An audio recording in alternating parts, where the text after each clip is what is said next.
দায় চাপাচ্ছেন কেন? আমরা সবাই মনে করতাম না যে ডক্টর ইউনূস আসলে একজন অরাজনৈতিক ব্যক্তিত্ব। ভুল একদম।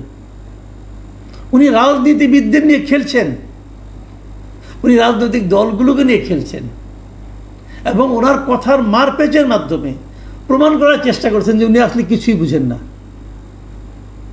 একেবারে ভুল ধারণা। আমি আরেকটা প্রসঙ্গ বলে শেষ করব, সেটা হলো যে দল মানে সরকার হিসাবে ওনাদের আয়ু কতদিন, ওনারা কতদিন থাকবেন, কতদিন থাকতে চান এবং নির্বাচন কবে দেবেন। এই প্রসঙ্গে মেহেদী হাসান নেপালের কথা উল্লেখ করেছেন যে নেপাল যে অন্তর্বর্তীকালীন সরকার যেটা আসছে তারা দায়িত্ব নিয়েই বলেছে তারা 6 মাসের মধ্যে নির্বাচন দেবে।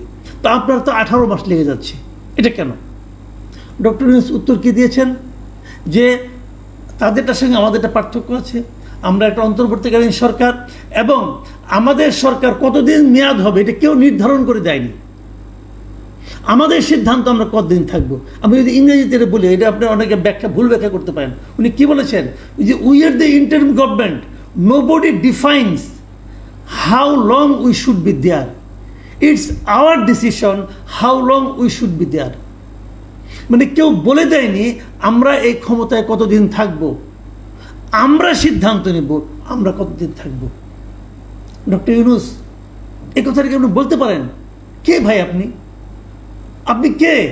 আপনি কোন ক্ষমতার বলে আপনি বলতে পারেন যে আপনি সিদ্ধান্ত নেবেন আপনি কতদিন থাকবেন? এটা পৃথিবীর কেউ বলতে পারে? আপনি কি বলতে পারেন আপনি কতদিন বাঁচবেন? পৃথিবীর কেউ বলতে পারে? আপনি সিদ্ধান্ত নেবেন। আপনাকে এই এখতিয়ার কে দিল? এই এখতিয়ার আপনি কোথায় পেলেন যে আপনি সিদ্ধান্ত নেবেন যে আপনি কতদিন থাকবেন?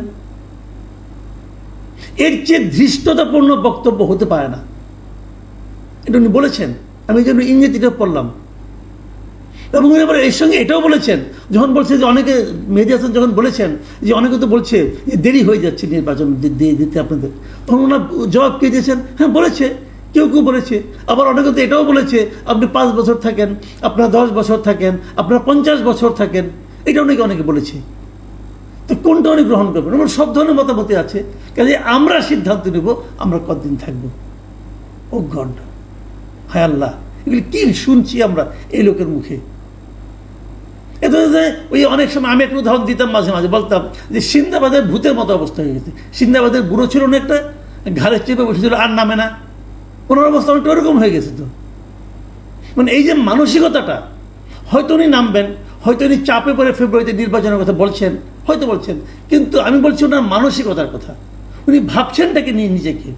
মনে রাখবেন ডক্টর ইউনূস, আপনাকে আর কথা বলি, এদেশে রিক্সাওয়ালা ঠিক করবে আপনি কয়দিন থাকবেন, এদেশের শ্রমিক ঠিক করবে আপনি কয়দিন থাকবেন, এদেশে যে লোকটা 2 বেলা খেতে পারে না সে ঠিক করবে আপনি কতদিন থাকবেন। তার ইচ্ছা অনিচ্ছার উপর আপনি থাকা না থাকাটা নির্ভর করবে, আপনার ইচ্ছা অনিচ্ছার উপর নয়। যে লোক বলে যে আমার ইচ্ছা ওই ইচ্ছার উপর আমি থাকবো কি থাকবো না, এটা আমার ইচ্ছা, বুঝতে হবে সেই লোকই স্বৈরাচারী। আপনি নিজেকে ওই খাতায় নিজের নাম লেখাচ্ছেন, বড় দুঃখজনক।